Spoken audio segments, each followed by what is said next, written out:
Deixe-me dizer da alegria de conhecer vários irmãos aqui que eu não conhecia. Então é um prazer. Quem não me conhecia antes, fique tranquilo que não perdeu nada, tá? Você não perdeu nada. Para mim é uma satisfação poder encontrar vocês todos aqui. Fiquem firmes e se alguém é de outra cidade, que possa também ser bênção, mas vocês que são daqui, que Deus possa abençoá-los como seguidores do Senhor Jesus Cristo, nosso Salvador. Nós vamos ler Hebreus capítulo 4, os primeiros 13 versículos.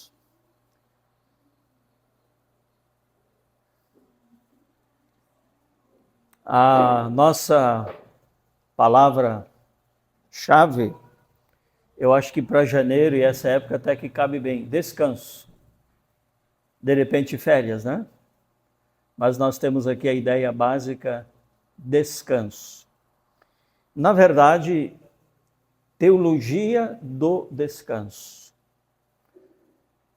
Muito além daquela ideia básica de trabalhar e ter um descanso. Muito além disso. Portanto, nós não vamos nesta noite ficar reduzidos à ideia de parar com um trabalho para recuperar forças físicas. Nem sequer estamos falando sobre férias no sentido comum, mas sim a teologia do descanso. Como Deus nos convida a termos um descanso que travesseiro nenhum pode conceder. Descanso que férias nenhuma podem, assim, se concretizar nesse descanso. É um descanso muito, muito especial. Porém, esse texto ele está dentro do livro de Hebreus, que percebe-se na leitura diretamente dirigido a cristãos. Claro que também o livro de Hebreus alcança pessoas não cristãs, mas percebe-se que a mensagem é diretamente a cristãos. Com qual objetivo? Entre outros, mostrar que Jesus é maior que Moisés, maior que anjos, maior que o tabernáculo, maior do que o sábado, maior do que todos os sacerdotes, maior de todos.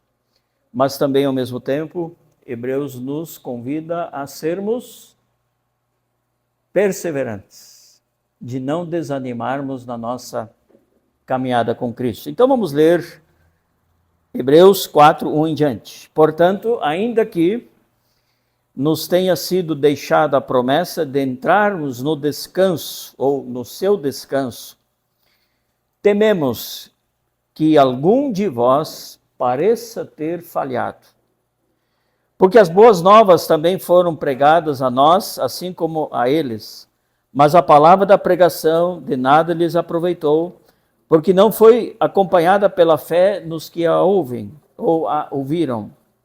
Porque somos nós os que temos crido que entramos no descanso conforme ele disse. Assim jurei na minha ira, não entrarão no meu descanso, embora suas obras estivessem completas desde a fundação do mundo. Pois em certo lugar ele assim se referiu ao sétimo dia. E no sétimo dia Deus descansou de todas as suas obras. E nesse mesmo lugar diz outra vez, não entrarão no meu descanso. Portanto, visto que restam alguns para entrar, e aqueles a quem antes fora pregadas as boas novas, não entraram por causa da desobediência.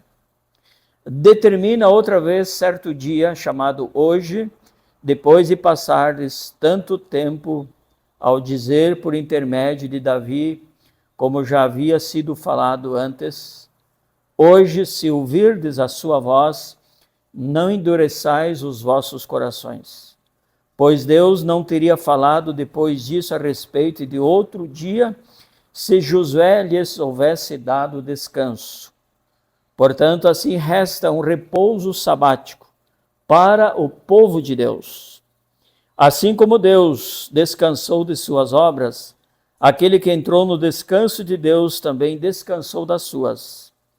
Em vista disso, esforcemo-nos por entrar naquele descanso, para que ninguém caia no mesmo exemplo de desobediência. Porque a palavra de Deus é viva e eficaz, mais cortante que qualquer espada de 2 gumes, penetra até o ponto de dividir alma e espírito, juntas e medulas, e é capaz de perceber os pensamentos e intenções do coração. E não há criatura alguma encoberta diante dele. Antes, todas as coisas estão descobertas e expostas aos olhos daquele a quem devemos prestar contas. Devemos prestar conta da nossa vida como um todo. Muito bem, irmão, eu não quero te cansar nessa noite, porque falar de descanso e deixar vocês cansados é um contrassenso, né? Então nós vamos nos concentrar em alguns pontos fundamentais. Todos nós sabemos que já lá em Gênesis capítulo 2, verso 2, quando Deus vai dizer que ele descansou depois de ter criado céus e terra. Com absoluta certeza, quando você está ouvindo esta informação, Deus trabalhou 6 dias e no 7º dia descansou. Jamais o teu pensamento deve ser levado em 2 aspectos que para nós são inteiramente humanos e faz parte da nossa natureza. Para nós, descanso depois do trabalho sempre é porque estamos cansados e precisamos recuperar as forças físicas. Para nós, depois de termos gasto energia, concentração e estamos ali esgotados, precisamos recuperar até mesmo forças mentais. Não é apenas o corpo, podemos dizer nosso espírito e a nossa alma, nós como um todo precisamos parar e recompor nossa estrutura física, nossa disposição da alma e a nossa jornada espiritual. No entanto, para Deus isto não faz nenhum sentido, porque jamais Deus cansa. Jamais Deus precisa recuperar alguma coisa que tenha perdido. Deus não seria Deus se ele sofresse desgastes, certo? Ele é tudo, ele é absoluto, ele é completo, ele é poder em todo sentido. Então, meus queridos, com certeza, o descanso de Deus tem aqui 3 grandes propósitos. Primeiramente, que a sua obra foi completa. A sua obra não precisou de acréscimos. Ficou bom o céu e a terra que Deus fez, irmãos? Tá bom assim? Tá bom, né? Já ficamos admirados com esse primeiro céu, primeira terra que Deus fez? Com absoluta certeza. Então Deus encerrou a sua obra como Criador. Mas, em segundo lugar, Jesus declarou em João capítulo 5, claramente, 37, meu Pai trabalha até agora e eu também. Veja que Jesus, como Filho de Deus, fez esta declaração sobre o Pai eterno.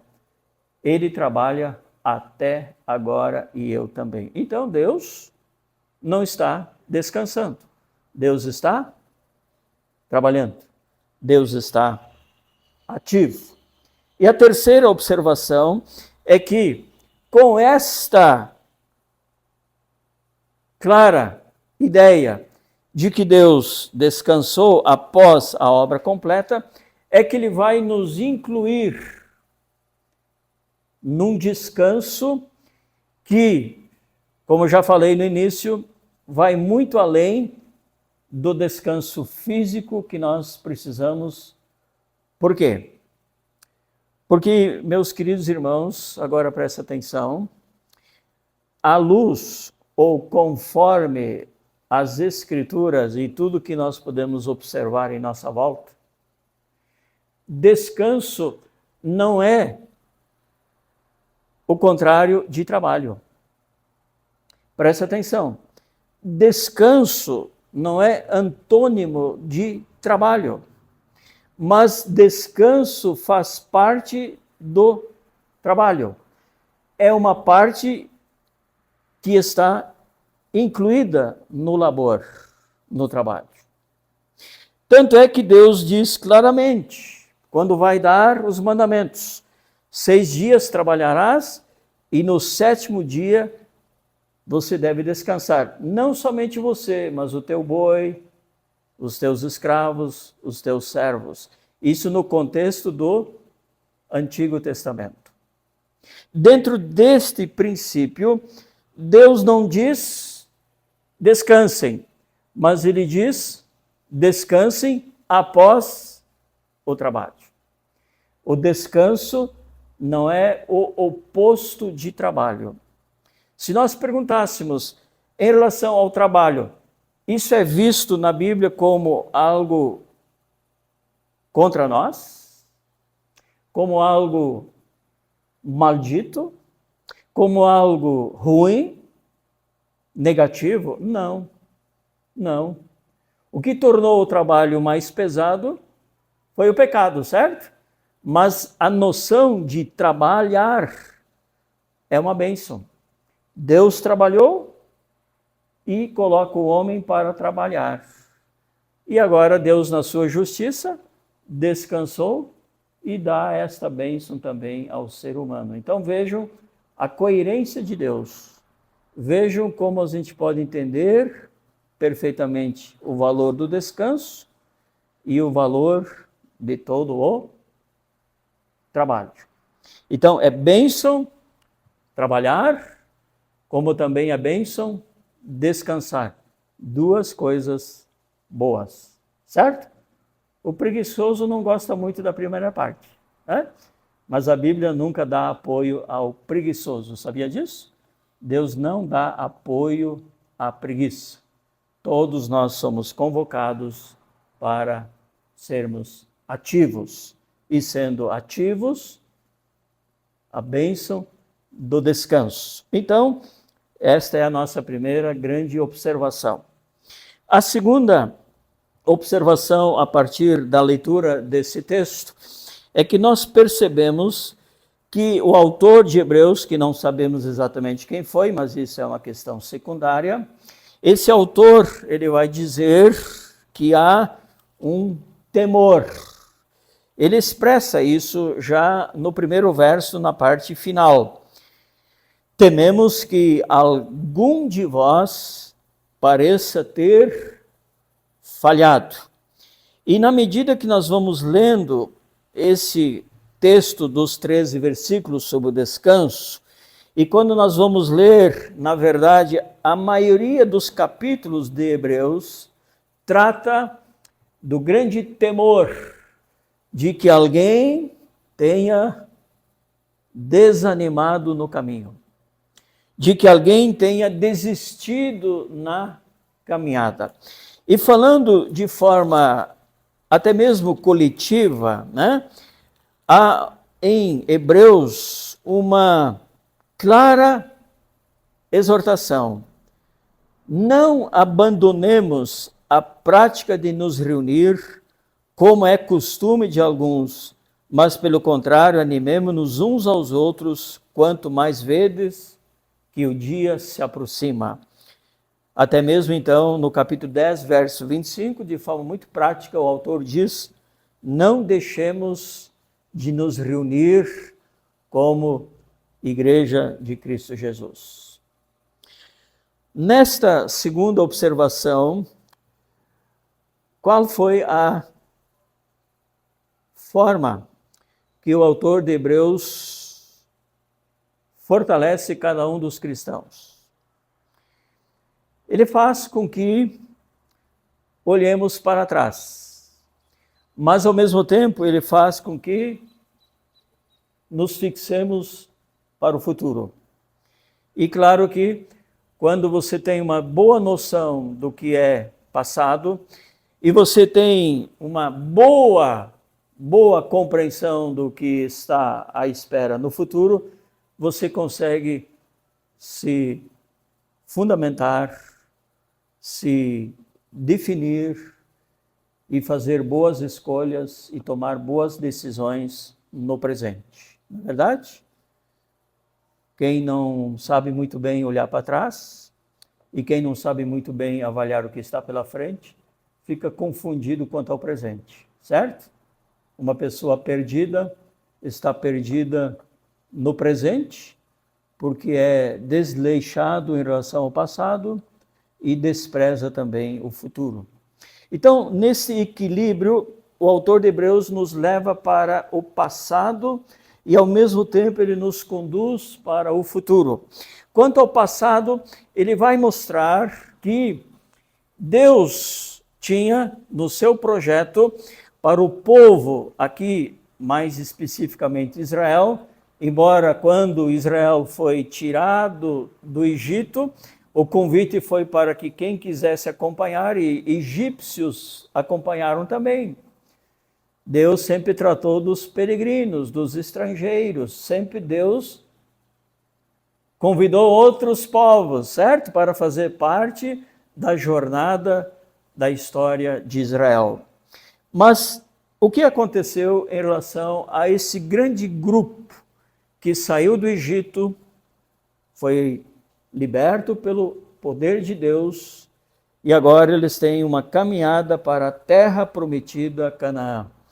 Aconteceu, irmãos, que a grande parte não entrou na terra prometida.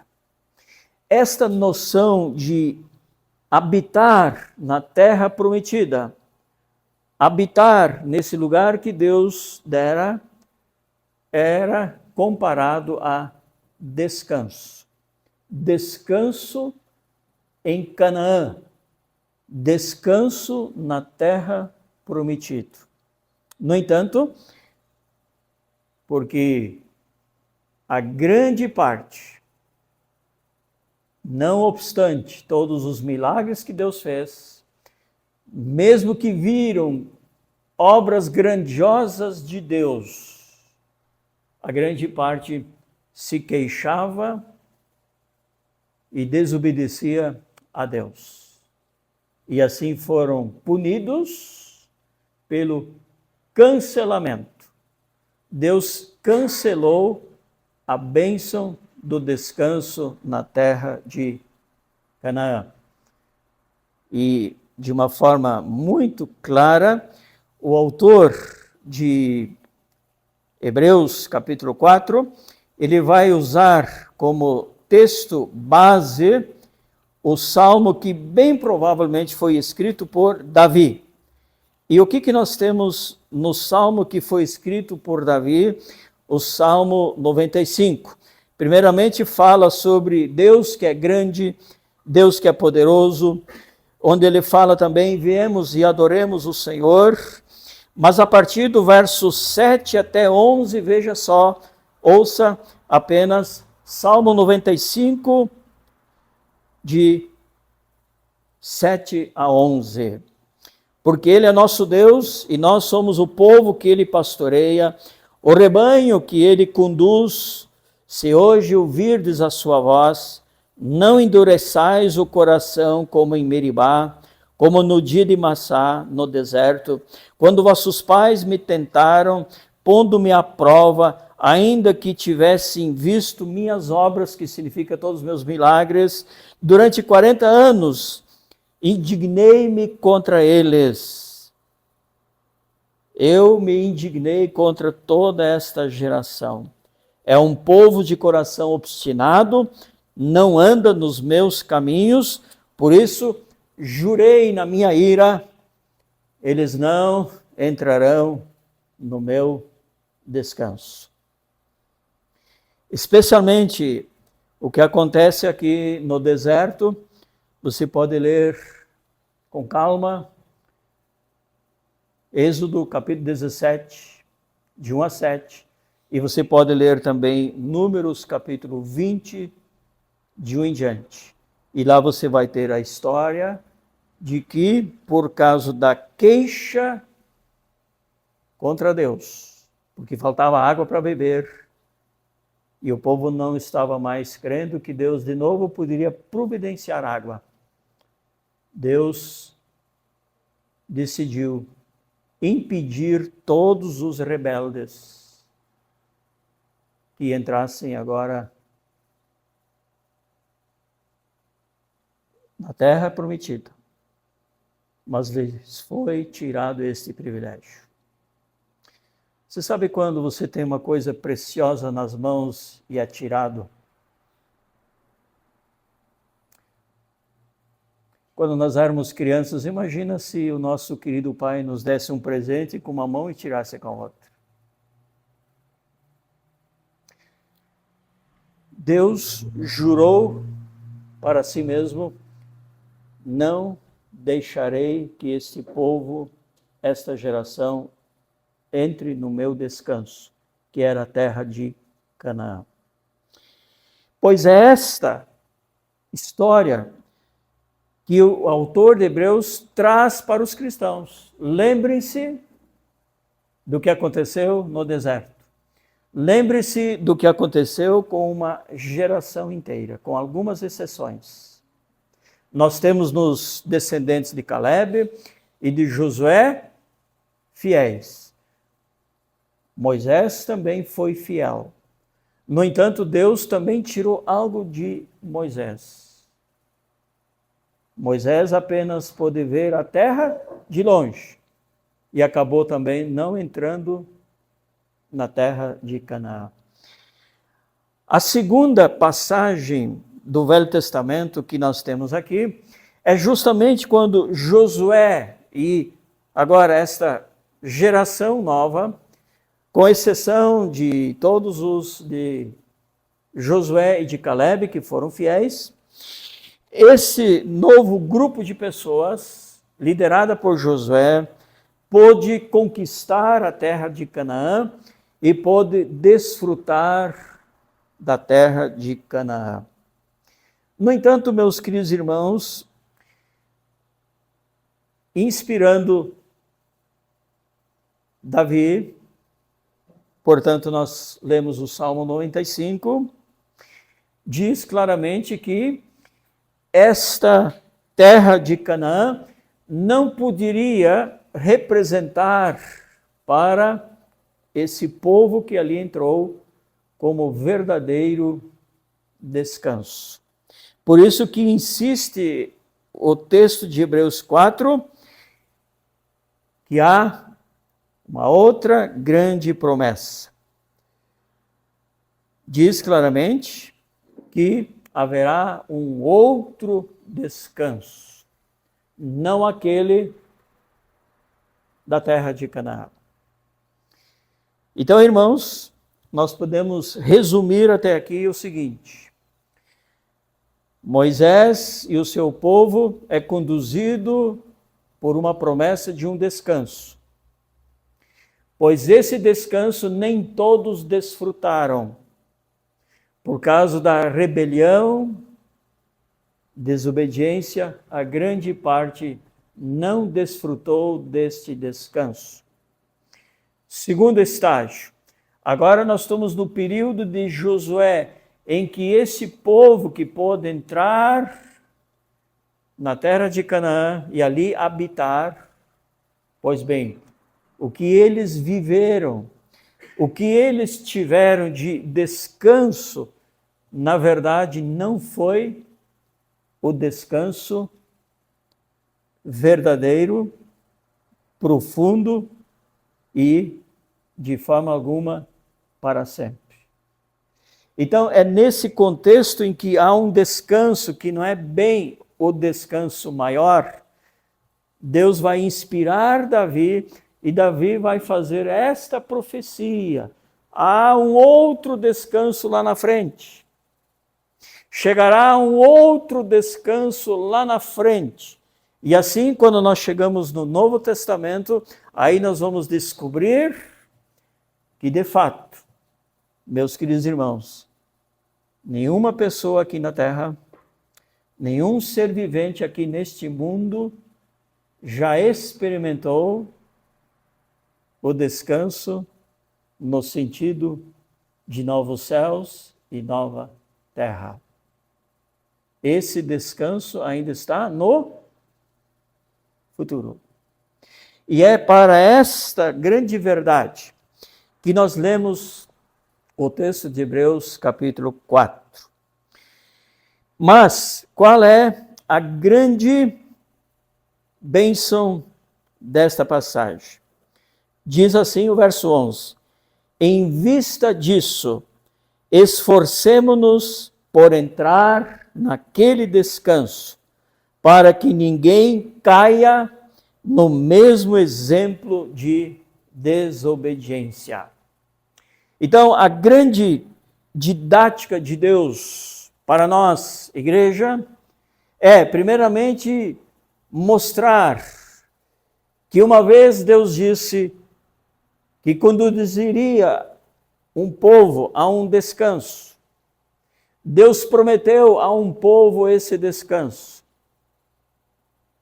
Mas por causa da desobediência, por causa da incredulidade, por causa da rebelião contra Deus, esse descanso não aconteceu. Depois, Deus proporciona esse descanso para um grupo. O grupo que com Josué conquistou a terra. A grande maioria eram filhos daquela geração que não entrou.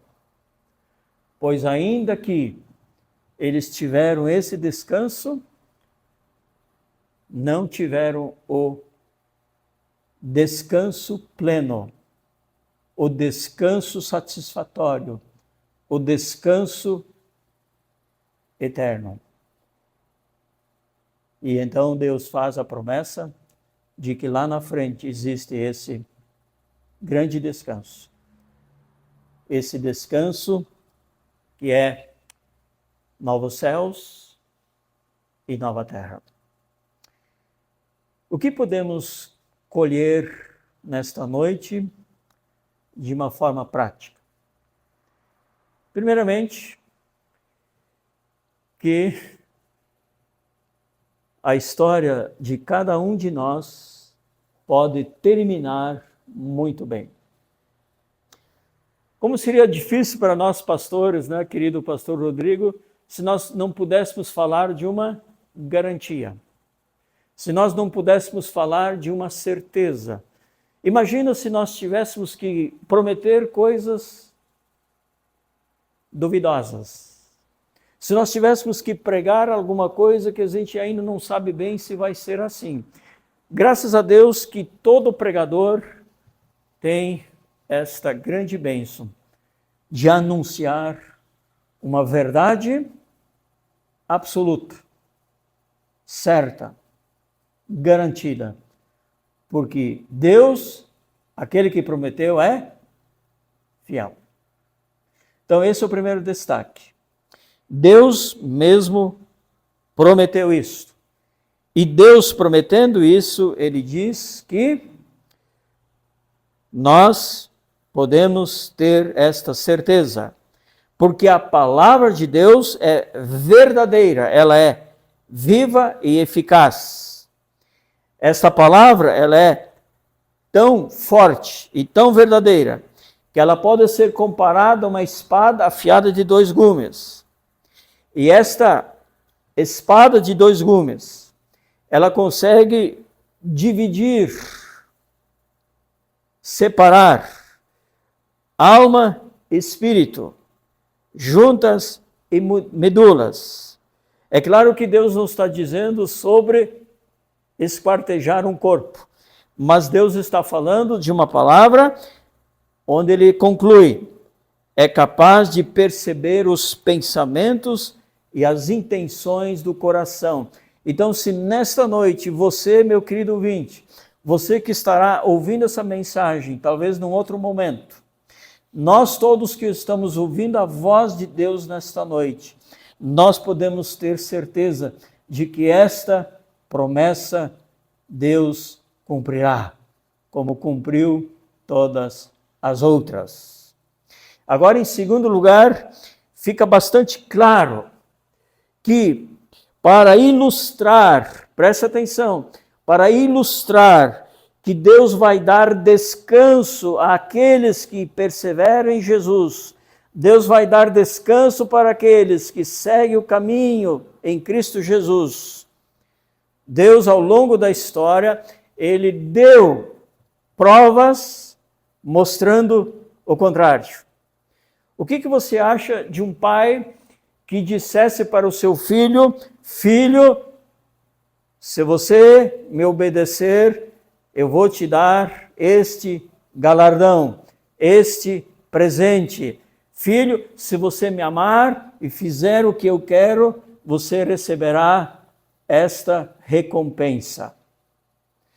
Todavia, ao longo da caminhada, enquanto não chega essa promessa, o pai também disse para os seus filhos: quando você desobedecer, eu preciso te disciplinar. Quando você desobedecer, eu preciso mostrar as consequências negativas. Mas simplesmente o pai não faz absolutamente nada. O que vai acontecer na mente de um filho assim? Ora, seu pai diz que tem disciplina, mas não disciplina, será que ele vai cumprir as coisas boas que ele fala? O que nós descobrimos na teologia desta noite? O que nós descobrimos na teologia do descanso nesta noite?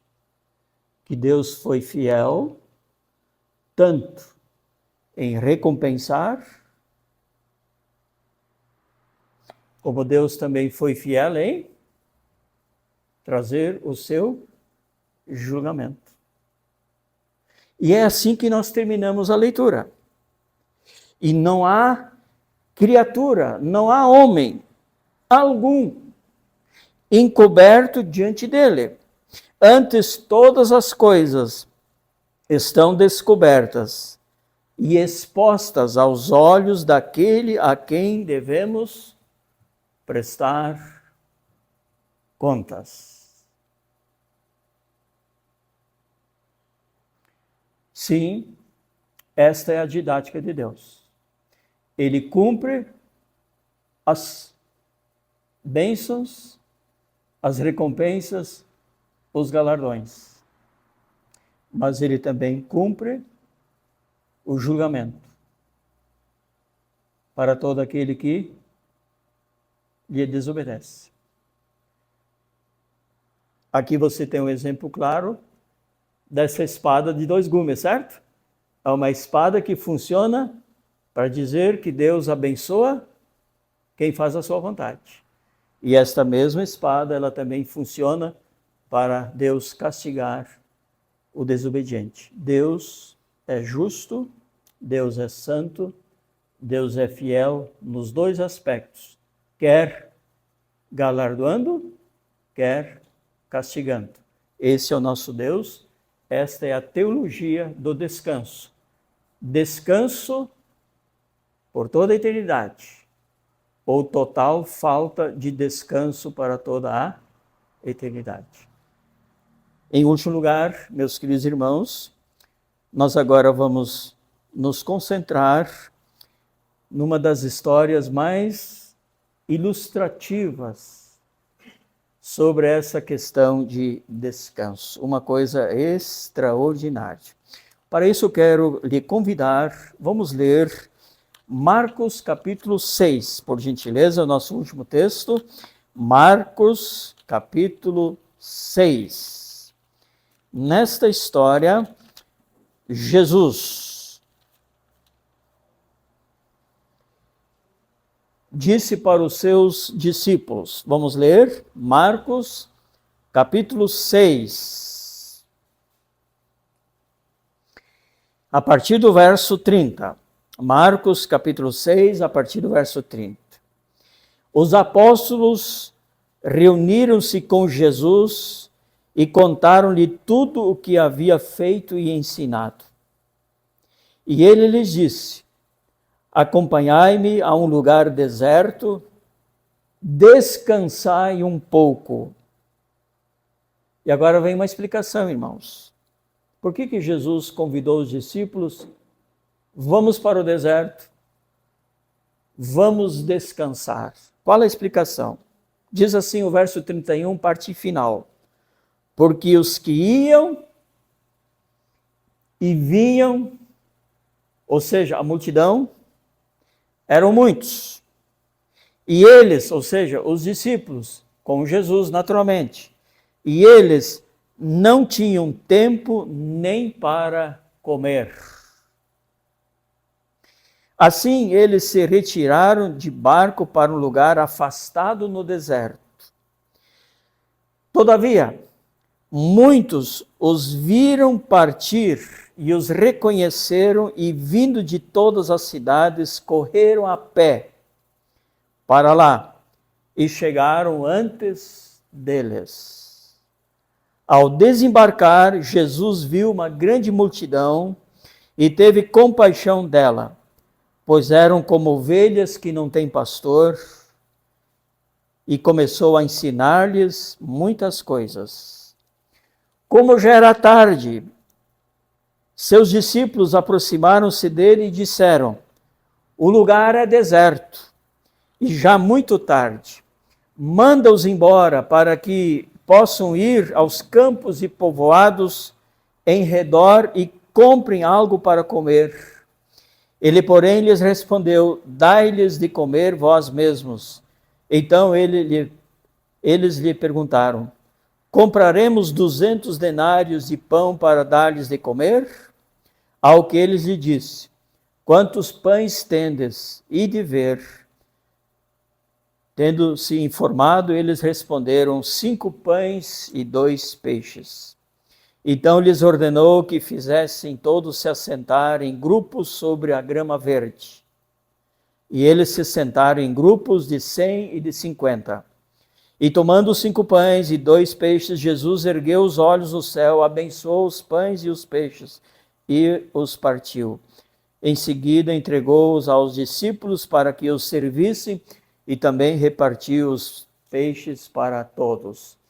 E aí, meus irmãos, nós nos surpreendemos em que momento aconteceu esta primeira multiplicação de pães. Nós estamos encerrando a nossa meditação nesta noite. Jesus vai para o deserto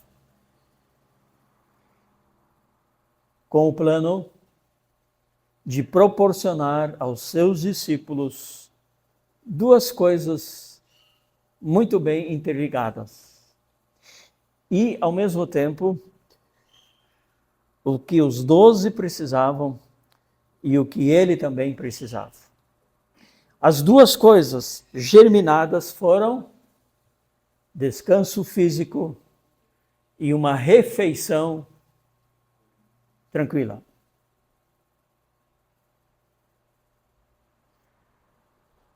Um momento a sós, 12 e Jesus. Descanso e uma refeição tranquila. No entanto, esta história se transforma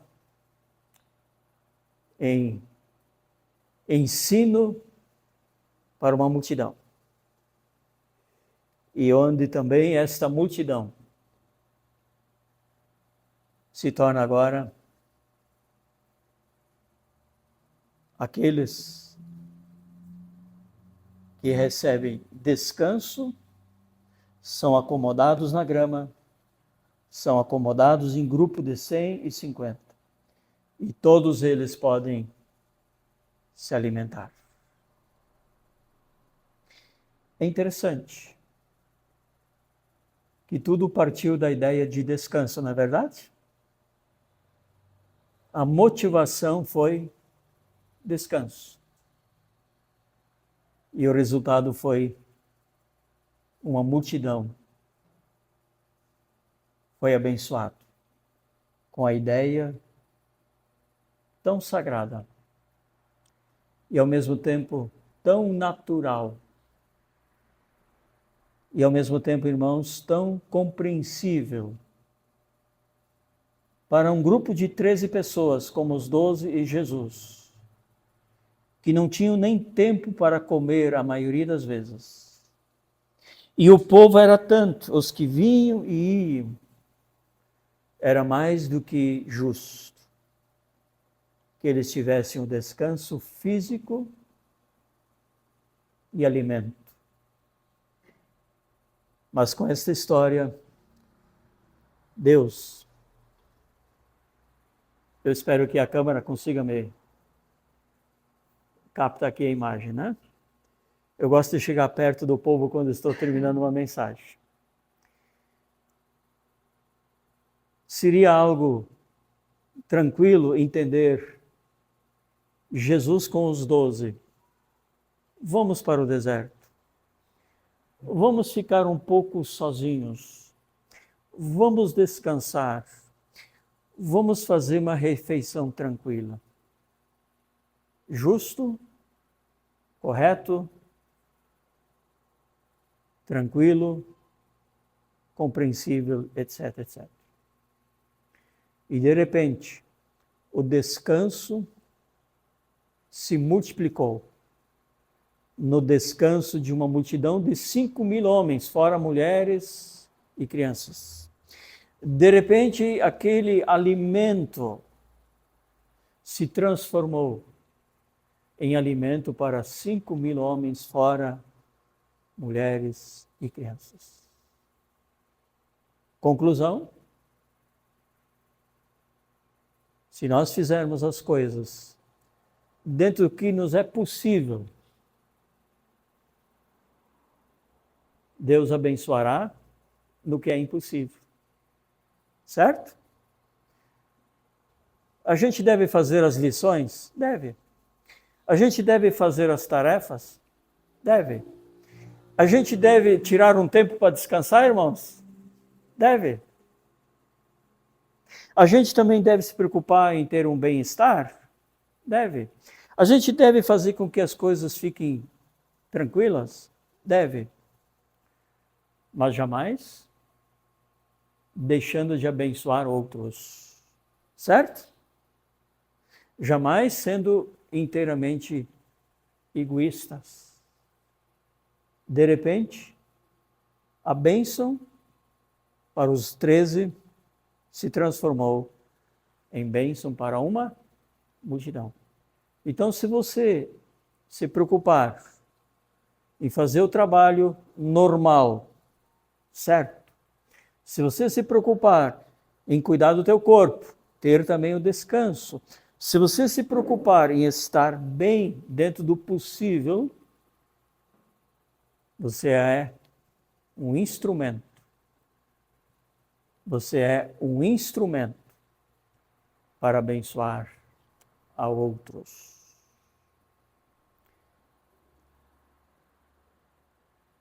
Guarde esta notícia só para lembrar da mensagem, certo?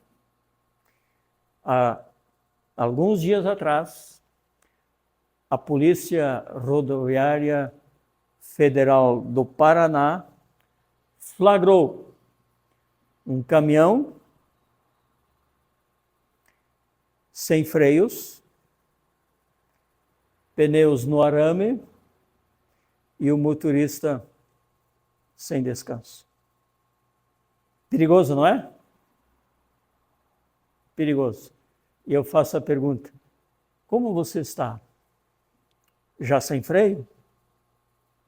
Trabalho, sem freio? Você já está todo arrebentado, não tem mais saúde? Está no arame? De repente você não descansa? Sim, meus irmãos, faz parte. Mas a maior bênção qual é? Descanso eterno. E para nós termos o descanso eterno, perseverar. Amém? Perseverar. É o que o autor diz. Sejamos fiéis. Amém. Obrigado. Vamos baixar nossa cabeça. Pai, nós queremos te pedir que tu nos ajudes a termos este equilíbrio entre nossas atividades e também o tempo que nos dá restauração. Nos ajude, Senhor, a termos condições para, quando é também o caso, de podermos ser bênção na vida de outras pessoas, de podermos estar fortalecidos, de podermos estar, Senhor, com as nossas vidas equilibradas, para acrescentarmos muitas coisas boas para outras pessoas. Naquele dia, Senhor, tu nos deste uma grande lição. Era o dia do descanso, era o momento do lazer, mas por causa do bem-estar, isso se transformou em bênção na vida de muitas pessoas. Com absoluta certeza, cada um de nós, como teu servo, cada um de nós, como ferramenta em tuas mãos, nós precisamos cuidar daquilo que é necessário. Cuidar da nossa vida espiritual, cuidar do nosso coração, da nossa emoção, dos nossos sentimentos, cuidarmos também da nossa saúde, do nosso bem-estar físico. Eu quero te pedir, Senhor, que cada irmão, cada irmã aqui nesta noite tenha esta alegria de saber que o descanso, a restauração física, ela é importante. Mas, sobretudo, ó Pai, obrigado que a mensagem está clara, de que o maior descanso que nós precisamos e está prometido é o descanso eterno, o gozo eterno com o Senhor. Pai, também nós sabemos que esta palavra ela é de exortação para que ninguém de nós venha a desanimar, para que ninguém de nós olhe para trás, para que ninguém de nós se torne rebelde, desobediente, que ninguém de nós tenha um coração endurecido. Abençoa essa palavra em minha vida, abençoa essa palavra na vida de cada irmão. Abençoa essa palavra a esta amada igreja. Que todos nós trabalhemos e tenhamos o descanso. E que todos nós caminhemos para o grande dia do descanso eterno. Obrigado por essa promessa. E obrigado que o Senhor é fiel. Se você fez essa oração no seu coração, diga amém. Amém.